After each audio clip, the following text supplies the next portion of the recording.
I'm Mattea Roach, and this is Bookends.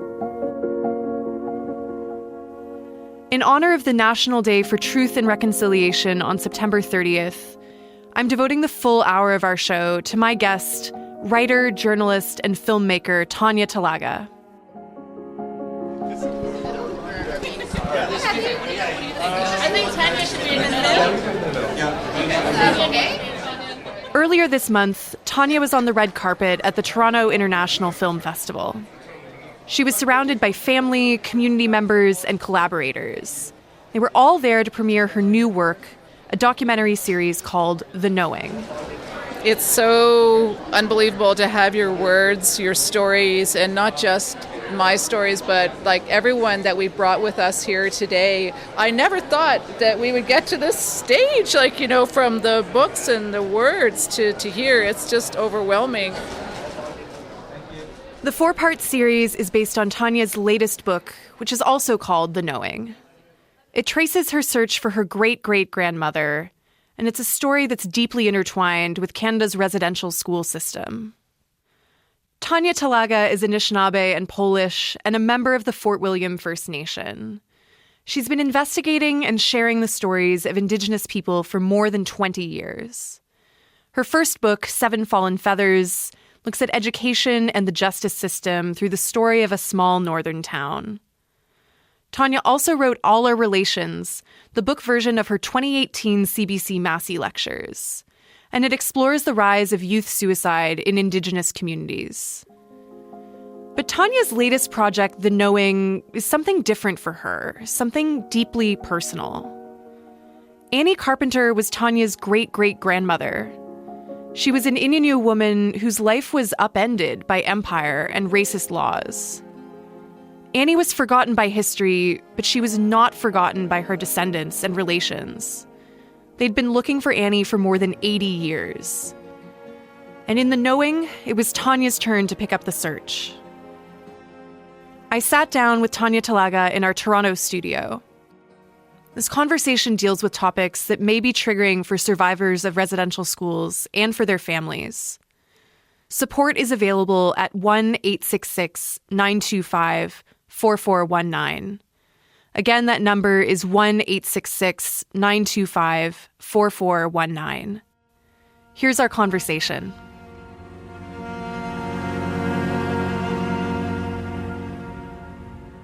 It's a great honor to be here with you. Thank you so much for coming in. For sure. The honor's mine. So your latest book, which now is the basis of this documentary series, traces this search, as I mentioned, for this long-lost relative, your great-great-grandmother, Annie Carpenter. And over the course of your search for Annie, you've learned she was born in 1871 and she spent her early life in northern Ontario near the shore of the Hudson Bay.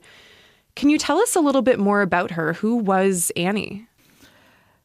Annie Carpenter was born in Peetobic, Fort Albany. And Fort Albany is right along the James Bay coast at the site, really, of one of the very first Hudson Bay Company trading posts.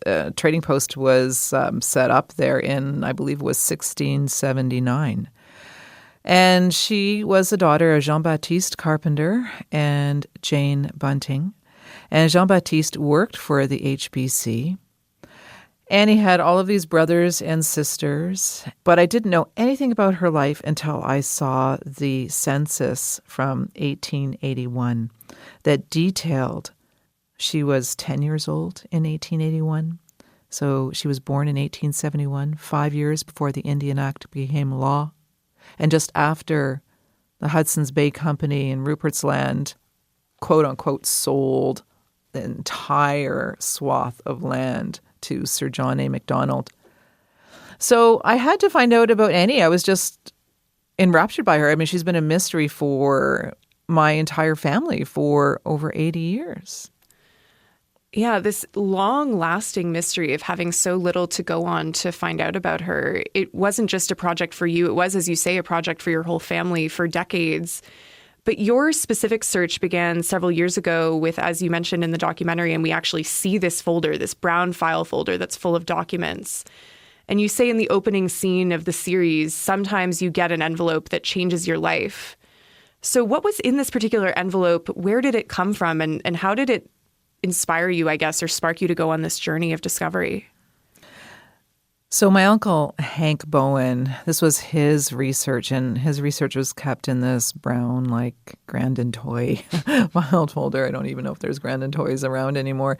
And he had baptism certificates. He had birth certificate copies, death certificates. He had a map of Northern Ontario First Nations, and some of the First Nations had circles around them. He had letters, testimonies from people that knew his grandma, Annie, and his mother, Liz. Liz was Annie's daughter. And some of these testimonials read, "My name is such and such, and I can attest that Annie is an Indian." Mm-hmm. And that was the words used at the time. And it was full of sadness for me. I inherited this folder after he passed away. It was given to my mom, and my mom gave it to me. And she was always asking me to help her find Annie. And that is what my Uncle Hank had been doing. But he had been doing this in the age before the internet. He was a World War II veteran, and he was doing all this research. He was writing letters to the government of Canada and to the province of Ontario, trying to find his mom, Liz, any information on Annie. And he kept on being told that his mother, Liz, did not exist. It's so shocking to me that you can be told by the government that a person that you knew from the time you were born doesn't exist and isn't real.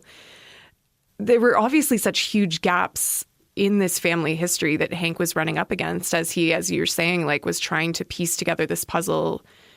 When you picked up the search, when this envelope was passed down to you, what in specific were you most hoping to uncover? Like, was there anything in particular you were hoping to find? Mm-hmm.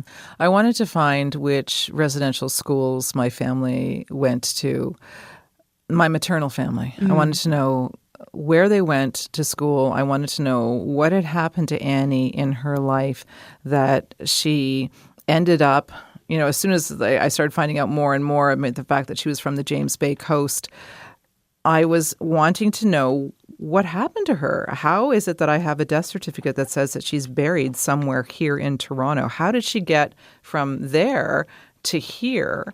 And that is thousands of kilometers away. What was her life story? Who was she? Did she have other children? And what happened to their children? What happened to Liz? Mm-hmm.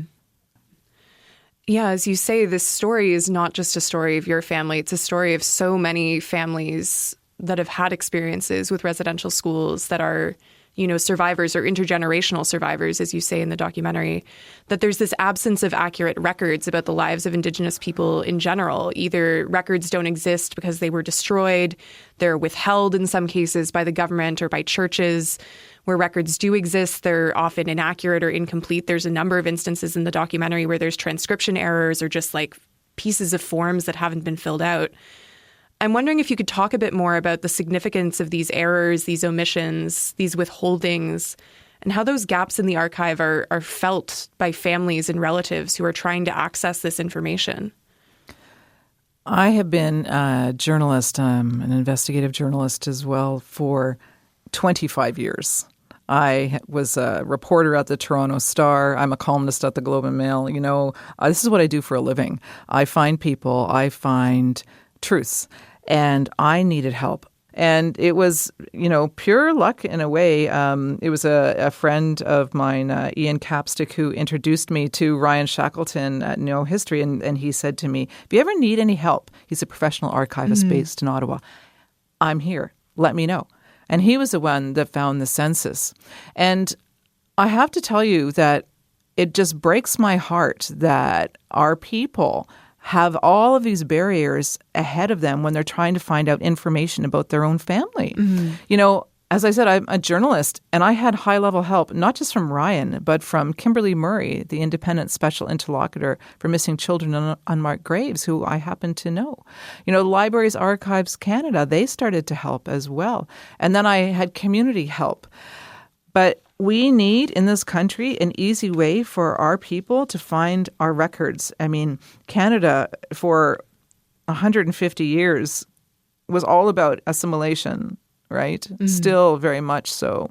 And the policies of the Indian Act, the legacies of Indian hospitals and residential schools, it's embedded into the fabric of this country, the bureaucratic nature of this country. And so if I'm having a hard time, think of everyone else in our communities. Where do they go? Mm-hmm. What do they do? The National Center for Truth and Reconciliation is an amazing place to start. But it's also besieged. It's got so many people wanting, help, and their website is great, but it's so hard to get to because there's so many things there. And it's like, I would love to see our people being able just to put a name on a website and having information pop up. Like you see this, for instance, in the United States with the Holocaust Database Museum that's in Washington. I mean, I hope that we're going to be able to get to that place for our people. I'm wondering, I guess, a bit more like the sort of emotional weight for folks of not being able to find this information, what that does to people to know that they have these relatives, in some cases people that they have memories of, their brother that was taken to a different residential school that they never saw again. They don't know what happened, only that they never saw him again. What has that done to Indigenous communities? Like emotionally, what's the impact there? The title of the book is called The Knowing, and that is almost exactly what you just said. Every single First Nation, Métis, and Inuit family and community, you've heard the stories of someone who didn't come home from a hospital, an Indian residential school, someone who didn't come home from a tuberculosis sanitaria. You have heard the stories. We all have them in our families.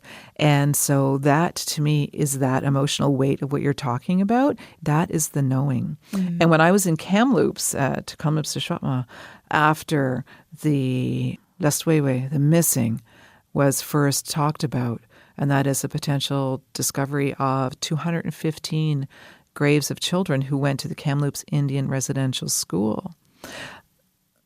All the survivors of Kamloops, they used a term called the knowing.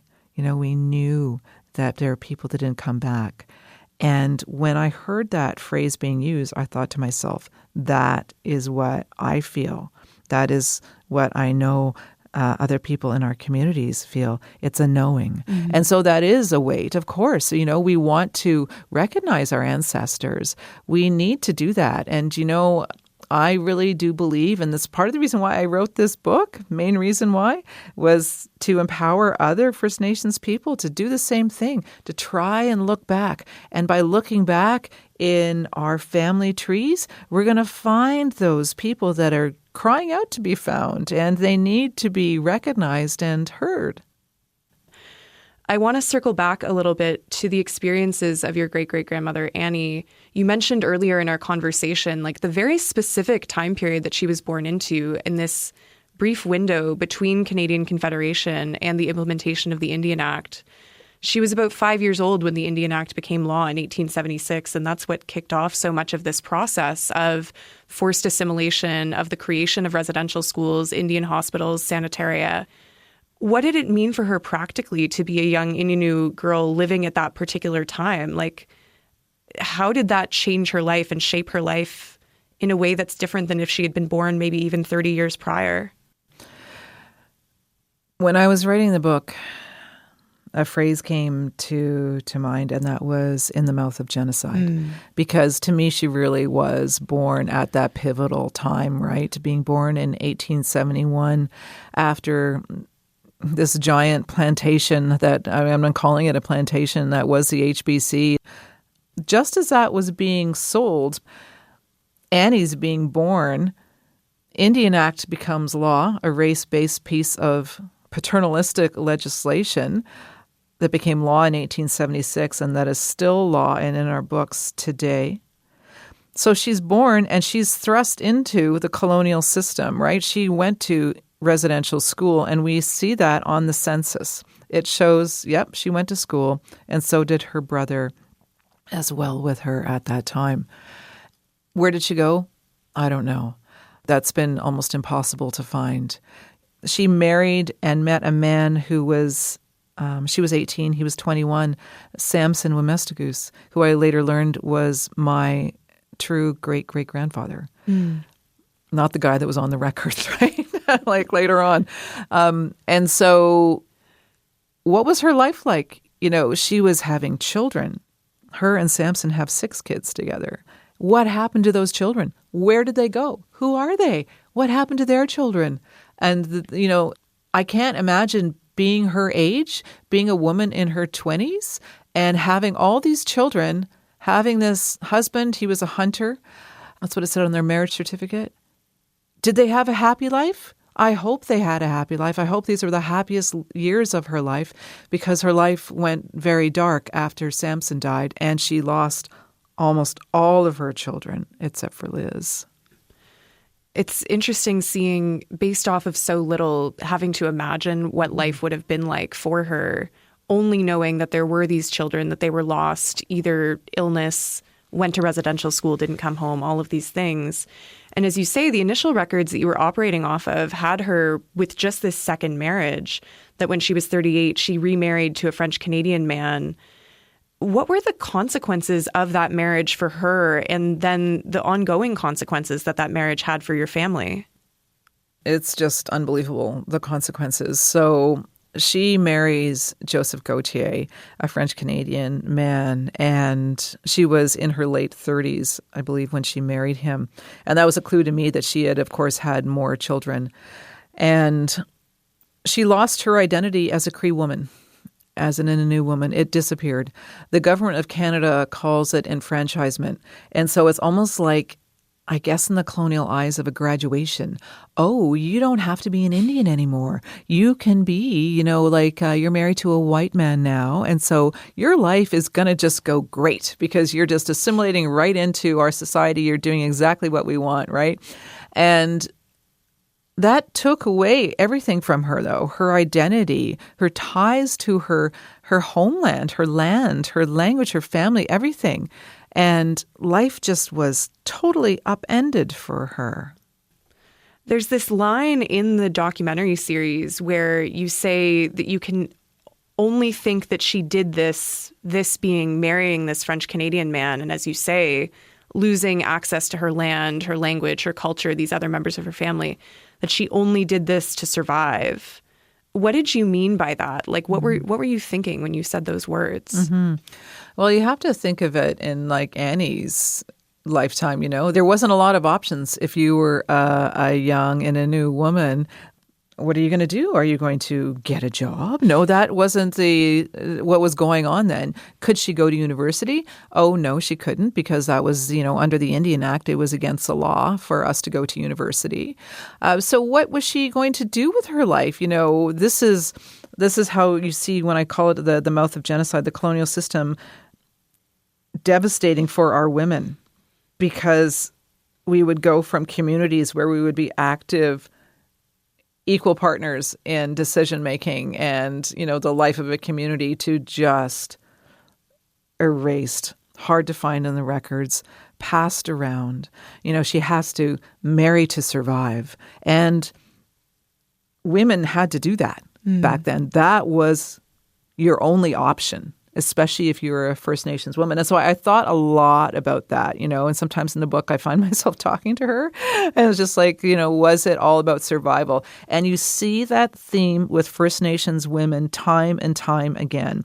You see it in my mother. I see it in my grandmother and her grandmother. It's all about survival for us and making sure our families are safe and our kids are safe, and that we give them the best start of life that we possibly can. Yeah. One of the lines in the documentary that I found so powerful was you were speaking about this line of women in your family and saying, with each successive generation, what you see is just this struggle and this fight to make sure that, your children don't have to experience whatever it was that went on in your life. I thought that was so powerful. 7 generations, right? Yeah, exactly. I want to return to something that we discussed earlier and that shows up in the documentary series, which is that you and your crew actually attended the 1-year anniversary of the discovery of the possible grave sites at the former Kamloops Indian Residential School out in British Columbia. I remember very vividly when the news came out of Kamloops in 2021 and how just world-shaking it was for so many people. And what you said about it was that the children's spirits woke Canada up to the truth about its past. What did you mean by that? You know, when the Truth and Reconciliation Commission released their final report, Volume 4 was about the children that went missing and died at Indian residential schools. But it was when the Lestway happened that everyone started to pay attention, like non-Indigenous Canada started to pay attention.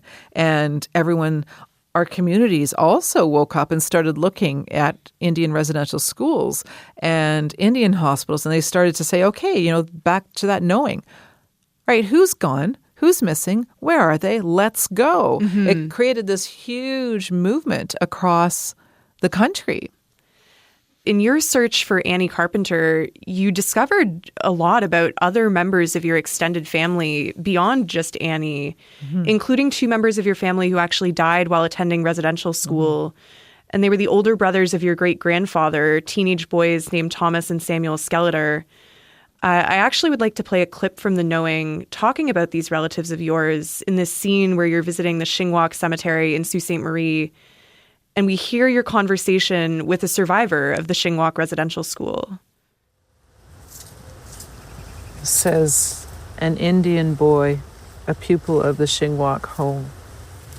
I wonder where he was from. We don't know who's underneath here. I have no idea where Thomas and Sam are, because we didn't even know that they were gone. We didn't know they existed. It's hard when you don't know where to grieve.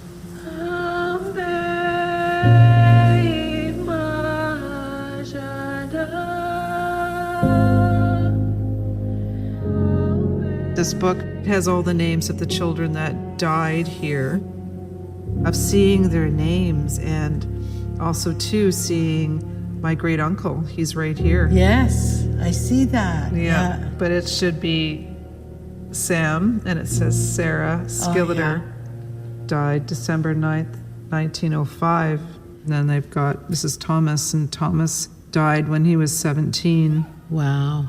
And they both came here as toddlers. The children, they built this incredible chapel. Yes. I feel like when I walk in here, I think of Thomas and Samuel. Right. You know, even did they sit here in this pew? Did they touch these things? It's just... Oh, absolutely. They knelt on those same benches and prayed in the same pews. You know? Exactly. So there's a lineage of people that went through here. It was very much a part of our lives. Mm-hmm. How long were you here for? I was here for 9 years. Wow. It's incredible, isn't it, how far survivors have come. Oh. Telling your stories, sharing your stories. Birthing out of pain. It's true. Yeah. We're looking to our spirituality to help ourselves heal. And I think the greatest part of it is that we didn't rely on anybody else to start that process for us. And our circle of Shing Wok former students is getting smaller and smaller and smaller. But we rely very heavily on their spiritual essence to help us through and to help us continue the work and move that into the next generation. Good.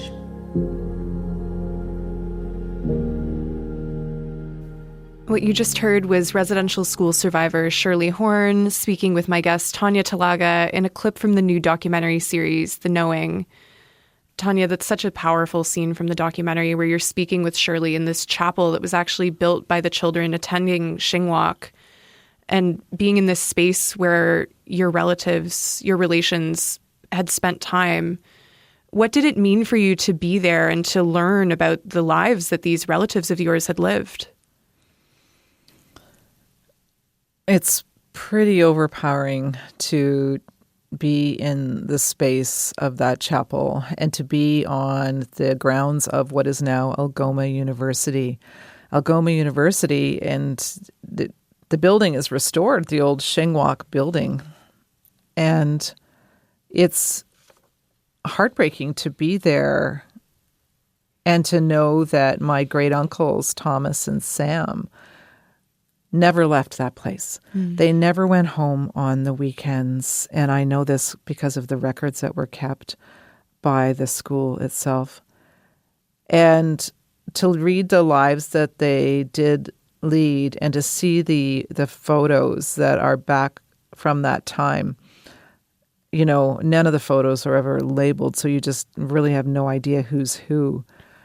But I have to say, I feel lucky that the Children of Shing Wok Alumni Association, Shirley Horn is one of the founders, have for decades been trying to save all the records and save the stories of what happened. And if it wasn't for them and for Garden River First Nation and Algoma University as well, Jenna LeMay, who's a digital technician there, and she's an archivist, I don't know where we'd be. I wouldn't know any of this, you know? And to know that that's where they were, and that, like, I just get overwhelmed with feelings of, did they feel abandoned? Did they feel like they didn't have a family? Were they sad? What was their life like? You know, just trying to understand that. I mean, poor Thomas, I said he was 17, but he was actually 18 when he died. He was a young man. What did he like? Did he like sports? Did he have a kiss? You know, did he love somebody? Did somebody love him? And did he hold Sam's hand when he was dying? Like, I think of these things, you know? And so every time I go there, as I go there frequently now, I go to the area where the Children of Shing Wok have erected this little monument. And it's a place where you can go to grieve, because we know the kids are behind Algoma University, but we don't know exactly where they are. But that's a place where I can go and I can be there and just know that they're here somewhere beneath me on the earth. And the activities that are going on at Algoma now, and the university that's also just across the road, it's an Anishinaabe, the first Anishinaabe university that's there. We're reclaiming the land, right? We do sugar bush in the spring. You know, our people are there. They're walking there. And that also gives me comfort, because I think that maybe Thomas and Sam can feel them.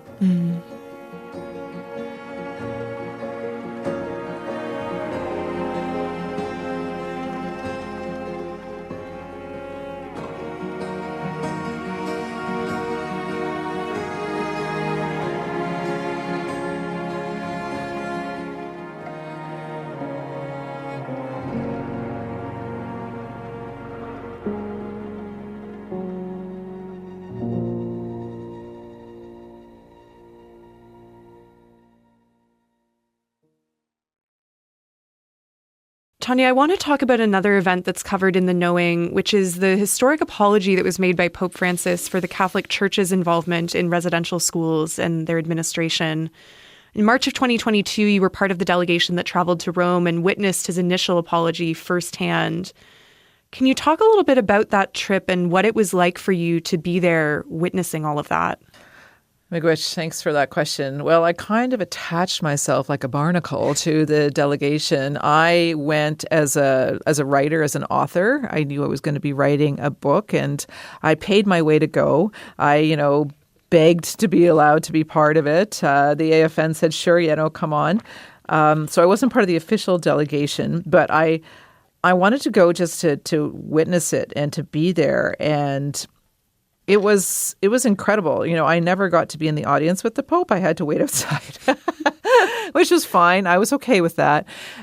But I was with everyone, and it just was so overpowering and wild to me that after all this time, after the TRC, after the calls to action, and one that was included was to make sure that we received an apology from the Catholic Church within 1 year of the release of the TRC in 2015 on Canadian soil, that we still had to go and beg for one.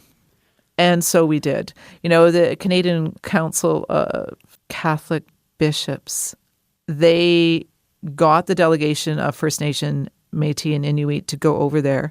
And they were facilitating, the search of an apology. And I give them credit for that, for sure. But the fact is we still had to do that, and there we were with Wilton Littlechild, one of the TRC commissioners. There we were with Phil Fontaine, the former national chief of the AFN, and so many survivors, and they're getting older now. This was a tiring trip, and they had done this before. Wilton had done this before. Phil had done this before, looking for an apology. That, to me, was something we also had to document. I wanted to see that. And we grabbed a camera and just, we just recorded what we could. It's even just, the images of Indigenous people, these survivors who've traveled to Rome and they're in regalia in the square, outside the Vatican, was just a wild image to see in the documentary, and the raw emotion, very mixed emotions, I would say, from a lot of folks that you see present on people's faces. After the apology in Rome, Pope Francis did eventually come to Canada, where he did offer, as you say, this apology on Canadian soil that was part of the 94 calls to action in the TRC. He addressed this huge crowd in Maskwatis, Alberta, and acknowledged the abuses perpetrated by members of the Catholic Church at residential schools. And you see him asking for forgiveness, essentially, from these survivors. And his speech was met with cheers from the crowd, and the Pope was honored with sacred gifts. But you also say that a lot of people left that event feeling very unsatisfied. What is the origin of these mixed emotions that people have about this? Well, forgiveness is a personal thing, and I think that every survivor, every intergenerational survivor has their own reaction to the apology, and that's very personal. But on the whole, collectively, we didn't hear plain acknowledgement of the sexual abuse, the extreme sexual abuse and physical abuse that children faced in these schools, the legacy that has led to unbelievable intergenerational trauma, family breakup, destruction, a suicide crisis, addictions, prisons. I mean, it's shocking to me. The fallout, right? It's overwhelming to think about it all. And what we received was lacking, in my viewpoint. It could have been so much more. And it can still be. It's not over. We can still get more. I hope the church sees this, and then in the spirit of Christian brotherhood, that they up the ante and start to do a lot more, such as give our stuff back that's in the Vatican Museum, our grandmothers or grandfathers, our ceremonial items. And also, to pay the reparations that is owed. I mean, there's still over $20 million that is outstanding by the Catholic Church that is owed to survivors. And that's been on the books for almost 2 decades by now. I mean, that is unbelievable to me. The Church can afford it. They do have a lot of stuff in the Vatican. Got very nice stuff. Our stuff, too. Yeah.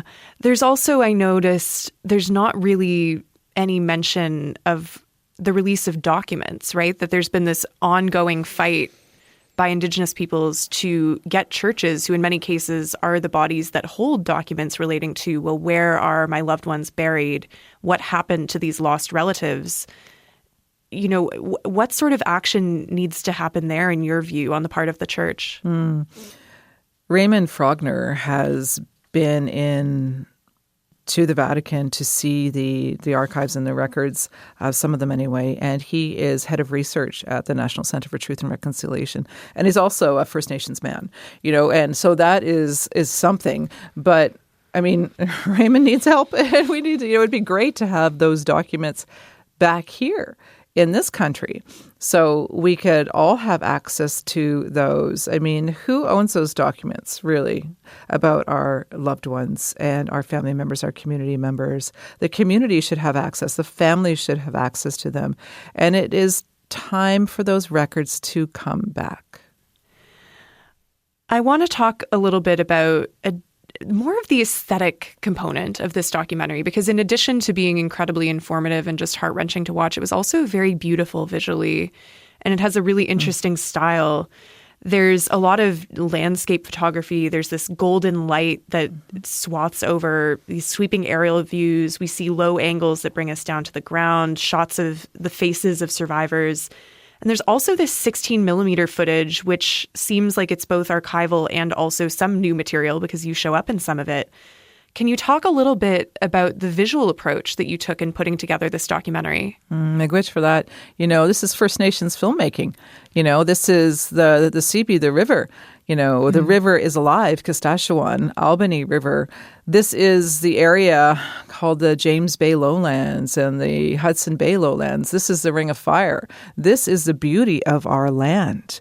Our land is alive. The rivers are alive. And I wanted to show that. I wanted the CP, Kastashawan, to be a character.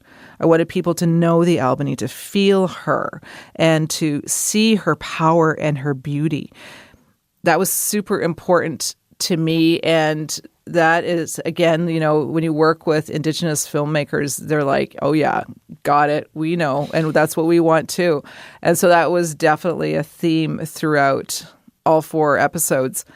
And then the 16 millimeter footage that you are talking about, that was unbelievable. So that came from when we were filming in Petobic, Fort Albany, and we were with Edmund Metatawabin, who is a survivor of St. Anne's Indian Residential School. And it was his wife who gave us this reel, a 16 millimeter reel. She goes, I actually got it from the old school before it burnt down. Wow. And yeah, it was crazy.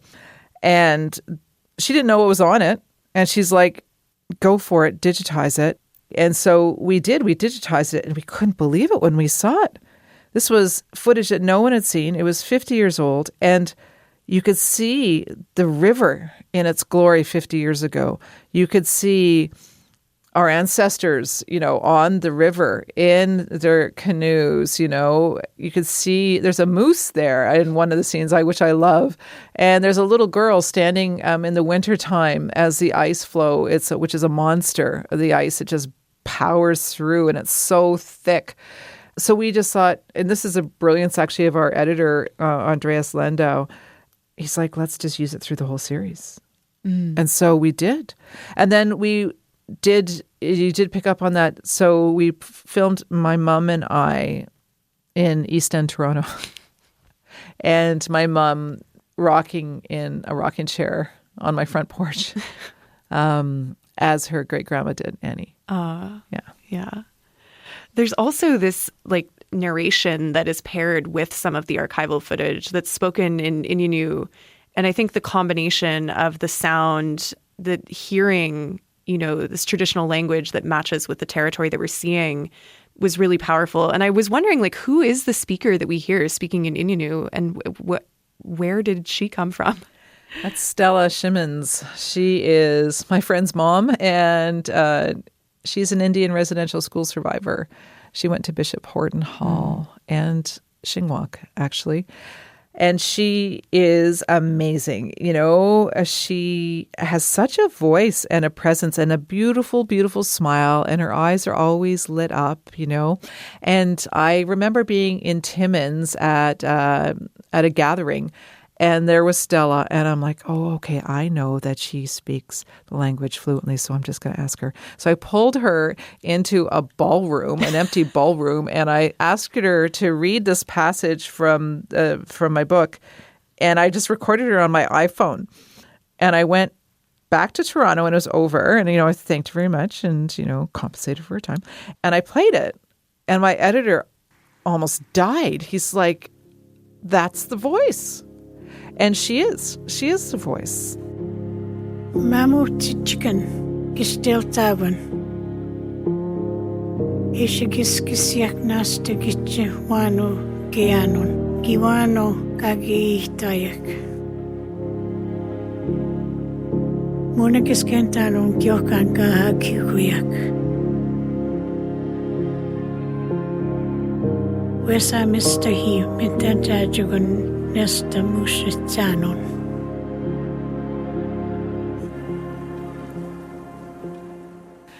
I want to return to talking about really the heart of this documentary series, your great-great-grandmother, Annie Carpenter.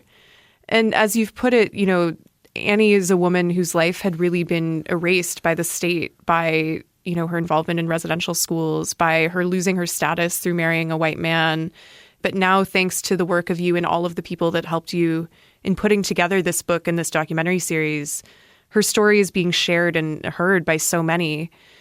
I know, obviously, we can't know what she would have thought of it, but what do you think it would mean to her to have her life documented in this way and to have so much care being put into finding out what happened to her?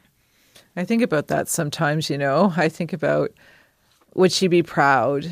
Would she be so happy? I hope, and I do feel that her spirit is happy that she has been found and her family knows where she is. Her community knows where she is. We held a ceremony for her a couple of Fridays ago, in between the TIFF premieres of the film. And it was so powerful. And we sang, we laid down tobacco, and we just stood in a circle and we remembered her. And I hope she heard us. And I think, she's being recognized now, right? And the thing with Annie, and I hope that she's happy about this too, it wasn't just finding her. We found so much more family, but we also found 32 other First Nations people in that unmarked graveyard. So now we're in the process of looking for their family members. We have a group, the Anishinaabe-Aski Nation Grand Council Treaty 3, Anishinaabeg Nation, the Chief Coroner of Ontario, and Kimberly Murray, all working together to try and find the families now of these 32. Wow. So the impact of this has been so far-reaching, even beyond your family, Yes. and that's amazing to hear. I'd like to play another clip from the series that comes from closer to the end of the story, and it's where you're returning to Annie's first home in Northern Ontario, to the community of Petobic, also known as Fort Albany, and you're in a canoe on what is known as the Albany River, the Saskatchewan, as you say, with a member of the Fort Albany First Nation. So let's listen to that. I wonder, being on the water, I think of my relations and I think of Annie and how many times she was on this water. Many times. Many times. Yeah. Yeah, many times in many streams. The name of this river is not the Albany. That's one. Yeah. And what does it mean? It means the long, meandering river. You know how you go into a graveyard and pay your respects and how remember life with the people that are now deceased, and we have that same feeling. We call it giwanan. Means we're going home. Let yourself free on the river. All goes away. That's what we feel when we go back, because that's exactly where our ancestors are buried. We're going home, giwanan, for healing. We're going home. You just heard Mayshawn Sutherland and my guest Tanya Talaga in a scene from the new documentary series, The Knowing. This land that you now know was Annie's first home and is where part of your family comes from is also somewhere that you had already spent a lot of time in your career before you knew you had a family connection to the land. How has spending time in this place now, knowing of your family connection, contributed to your own healing or your family's healing? Nigiwan and going home, right? It's so unbelievable to know that this river, I had been on this river before, but I'd never been in the community. Being back there, knowing that I'd circled around and I'd been writing so much about Treaty Number 9, it was the basis of both of my books, All Our Relations and Seven Fallen Feathers, the people from Treaty 9. And, yes, I'm a member of Fort William First Nation, but why am I always writing about even north of there? Just to know that connection that I felt in my blood, I see it on paper now, and I see it in my relations and people that I'm actually meeting, flesh and blood. It's such a feeling of belonging and grounding. And that's, again, why I hope our families do this kind of work and they see that we are people of the rivers and of the land. We are not these Indian Act communities that have been, in a large part, imposed on us when the treaties were signed, right? This is who we are. And that's the history we need to tell, is our history of ourselves and the land. And I think if we do that, we're going to change the narrative of Canada. You've said so many times in our conversation and in your previous work, Indigenous people in Canada are still living with the effects of this history, the imposition of the Indian Act. I mean, it's still an active piece of legislation that we live with. And one of the places where we see this is in continued unequal access to healthcare and education for Indigenous peoples. We see in the documentary series students that are still forced to leave their communities in order to attend high school. We see that the Pelican Lake Residential School has been transformed into a school where students go to board voluntarily, but they still have to leave home. And you describe this as an extension of the residential school system. And I'm wondering if you could maybe talk a bit more about what you mean by that. I said that with Norma Kijik. I was talking to her in the documentary, and Norma is the executive director of the Anishinaabe Education Council, Northern Anishinaabe Education Council. And so she runs Pelican and Dennis Franklin Cromartie High School in Thunder Bay, 2 First Nation high schools, right? And she agreed. And because there are only 4 communities that actually have high schools. And those high schools don't actually all go up to grade 12. They only go to grade 9 and 10. But then there are all these other, like 20 other communities where there are no high schools.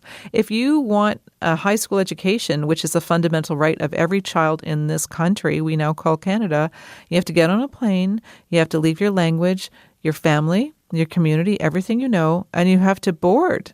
You have to live away. Imagine 13, 14, 15 doing that. It's remarkable that this is what we're still doing in 2024. We can do better as a country for our children. We can. And, the barriers, that's a provincial thing, that's a federal thing, that's not my responsibility. That is such BS. We can do this. It just takes the will. You talk so much, not only about these difficulties, these barriers, and this continued struggle that Indigenous peoples face in this country, but also about the strength and the resilience and the will to survive. And there's this line in The Knowing where you say, and this is a line I've heard in other places before, we are our ancestors' wildest dreams. How do you see those dreams manifesting here in 2024? Well, it's so true, right? I mean, like if my great-great-grandma Annie, if this was her life and the end of her life is in an unmarked grave after being in an institution for 7 years and never being able to leave, and how she died is just awful. We are their wildest dreams, right? Would they ever imagine this? Would they ever think about that? And it's not just me, it's every single other First Nations young person you see out there. Okay, I'm calling myself a young person, I'm not. But there's like all of us. We are still here. We're alive. We're doing it. There are folks that are out there. Riley Yesno, 25 years old, getting her PhD, doing all this stuff. Can you imagine? That was unthinkable for my mom, for my grandma, for my great-grandma, every single woman. Like, this is a time finally where we have a generation of youth that don't have the baggage as much as we did. There was a line from one of the survivors that you spoke with in your documentary talking about being able to see almost this light at the end of the tunnel of, my great-grandchildren are somewhat affected by this legacy. Maybe my great-great-grandchildren can kind of walk free of it. And I thought that was very beautiful, that there are survivors who have lived long enough to see this sort of light and to see some of these dreams manifest. I thought that was so powerful. I know. And I said this, I think, earlier too. On Anishinaabe, we believe in the 7 generations, right? And doing things for the 7 generations. And I hope we're seeing that now. I do. So as we're speaking today, we're marking the National Day for Truth and Reconciliation. And the word reconciliation is one that gets used a lot in a lot of different quarters, but its meaning and what that looks like in practice can be somewhat ambiguous, and sometimes it is a thing that people say and perhaps not something that people do. When it comes to reconciliation in motion and continuing to, approach reconciliation, because it's a project that's certainly very much ongoing in this country, what do you see as the next steps in that project? Equity. We need our land back. We need the treaties respected. We need our communities to be fully empowered to have a rightful seat at the table. When the treaties were signed, they were agreements between our ancestors in Canada to build this country. We came in good faith, and look what's happened. Almost every single treaty the government of Canada has signed, every one they've broken. That needs to change. This is the law of the land. And the courts are recognizing that. We're seeing that now with the Robinson-Huron Treaty decision. We're seeing it now with Robinson Superior. Other treaties will probably follow suit. This is how we go forward, right? Equity. It's about getting our people out of jail. It is about stopping the violence. That is our reality. Our reality is our children are still in foster care and they're not in homes. We have an addiction crisis that is over the top. It's so awful. It's killing us. These are the things that have resulted from these policies, and the future is helping to turn that around by having allies to help us turn that around, because we have to for the good of the spirit of this country. Tanya, thank you so, so much for sharing your time with me and for sharing this work with all of us. It's been an honor to talk with you. Chimigwich, the honor's mine. What you just heard was my conversation with Tanya Talaga. She's the author of The Knowing. She's also the co-director of the companion documentary series. And that series is now available on CBC Gem. Support is available for survivors of residential schools and their families. Call 1-866-925-4419. And now, here's music from The Knowing. It's composed by Justin DeLorme.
Today's show was produced by Katie Swales. Music in this episode was by Justin DeLorme. Our senior producer is Jacqueline Kirk, and our executive producer is Aaron Balser. I also want to thank our audio tech, Sam McNulty, and the entire CBC Books team. I'm Mattea Roach, and this is Bookends. Because this was a double-length interview, there won't be a new episode of Bookends this Wednesday. You can join us next Sunday to hear my conversation with the romance author Casey McQuiston. Thanks for listening, and I'll see you next time. Because when the book ends, the conversation begins.